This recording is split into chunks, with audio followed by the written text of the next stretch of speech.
The Washington Commanders held their first practice today here in Ashburn for their 53-man roster. And the big news today was the fact that Terry McLaurin, their star receiver, a guy that's been here for a long time, he was out here at practice going through drills with his teammates. And a lot of people are excited about Terry McLaurin being back because it signals that this football team is serious about taking care of their own. And it also signals that this football team's really capable of making a Super Bowl run. Before practice, we talked with Dan Quinn, we talked with Adam Peters, and Adam Peters talked about the process of going through things with Terry McLaurin and how they finally came to an agreement. An important thing to know is and realize is we wanted to do this. We set out we wanted to do an extension with Terry, and that we didn't have to. He's going in the last year of his contract. He is 30. But we wanted to do that because we believe in him, and we believe in that he can play into his 30s based on what he's shown us, how durable he's been, how hard he works, how well he takes care of his body. So we signed, it's a 3-year extension, so he's under contract for 4 years, and I don't think anybody up here or in that locker room would be surprised if he plays all 4 of those. Terry talked also about just things that he learned through this whole process, things he could have done better, things that, he's glad that he held to his guns and stuck to being true to who he was. And, you could tell it was a lot of raw emotion in the presser, but the one thing that stood out was his love and affinity for this organization as well as you and the fan base. And he made it a point to be said that, this is what he loves to do. This is what he's wanted to do. He's back now. He feels like this team has everything they need to make a run. And I think you could tell the excitement was there. He talked about how, when the team had their inter-squad scrimmage against each other, the juices were flowing for him, and that he was upset that he couldn't be out there. This is home. There's no place I'd rather be, but I'm happy to be on the other side of the business and have grown much deeper in my faith as well.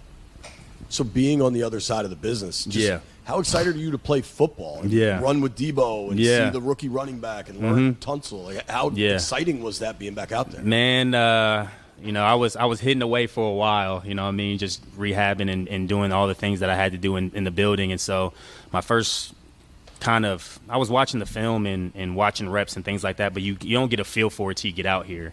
And that scrimmage that they had and guys are kind of getting into it, you feel the juices flowing, you're getting close to the season. I'm like, ooh, you feel that energy rise because that's just who I am. I'm an ultimate competitor. I love just to be out there with the guys and to have their support where they knew it wasn't a selfish thing. They know how to do what's best for me and my family and can't handle the business side. So to have that understanding from guys who are there with you on a daily basis was unbelievable. But to go out there and you see LT, at left tackle, you see everybody we have up front. You see a guy like Debo, who I have the utmost respect for. I came in the league with him, and he's just a dog, man. You know what I mean? And I don't think you can have too many dogs on a team. It's an infectious personality. It's a guy you get the ball to, and he's gonna do something with it. You're gonna feel his energy when he makes plays, and I like to think I'm a similar player. And so you got competitive guys like that. Noah Brown, who I've obviously been to college with. I know what Noah's built of. He's one of the most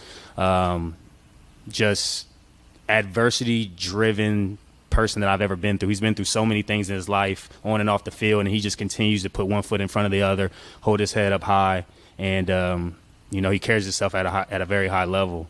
And I've been really impressed with the other receivers in our room as well. Jalen Lane, I think, is a guy who's really going to have a chance to help us, not just in the return game, his dynamic ability, but some people may think he's just in the slot. And to be honest, I saw his film. He has a lot of plays out the slot, but I've watched not only preseason, I've watched practice, and, he can play on the outside. His speed, his ability to get vertical, he's actually more physical at the top than people probably give him credit for, which is a key component of winning on the outside receiver. Being as an outside receiver, winning physically, because you're going to get a lot more press. And so his ability just to continue to be hungry and be a sponge and ask all the questions, I'm going to continue to try to help him as much as I can, along with Luke, Jacory, Jacoby. Chris Moore is a great guy in our room.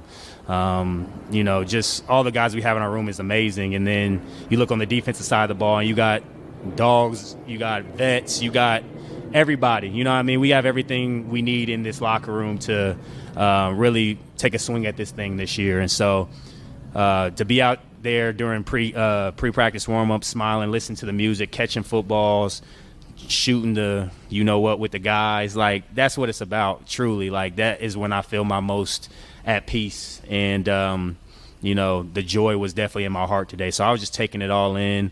It was a great first day back. I'm looking forward to tomorrow. And then, then it's on for week 1. Now, it was great when you looked around and you saw the wide receivers working out with Terry. You saw the offensive linemen getting after it, and they were going through multiple drills, and you can tell that this is going to be a much more physical offensive line compared to years past. We saw the running backs go off to the other field, and they were getting a lot of good work in with Anthony Lynn. On the other side of the field, you saw the defensive line getting after it, and that's going to be a much different unit from what we saw last year as well. And then, of course, the secondary, they were getting after it. So today, although it was the first practice, the energy was there. You could hear the guys while we were in the media tent during practice. You could hear the guys screaming and, cheering for each other. So you can tell that there's high energy, and I can only imagine what it's going to be like tomorrow for the practice until we come back next week on Wednesday, where they get ready literally for their first game against the New York Giants. So the vibe was good here today in the first practice. You could tell that there was a lot of energy. While we were in the media tent and practice was going on, you could hear the hollering and the cheering, and so you can tell the energy's definitely ramped up. And this is a football team, like I said, that truly believes that they have everything that they need in-house in order to get the job done, and that's to be able to supplant the Philadelphia Eagles as the NFC's best team. And we'll find out how all the stuff plays out. But it doesn't hurt when you have one of your best dynamic playmakers on the roster. So we'll have more tomorrow here. We have a final practice before there's going to be a lengthy layover, and we'll have until next Wednesday before we come back. So here at the Big Bear AI Performance Center for CBS 6 Sports, I'm NFL insider Lake Lewis Jr.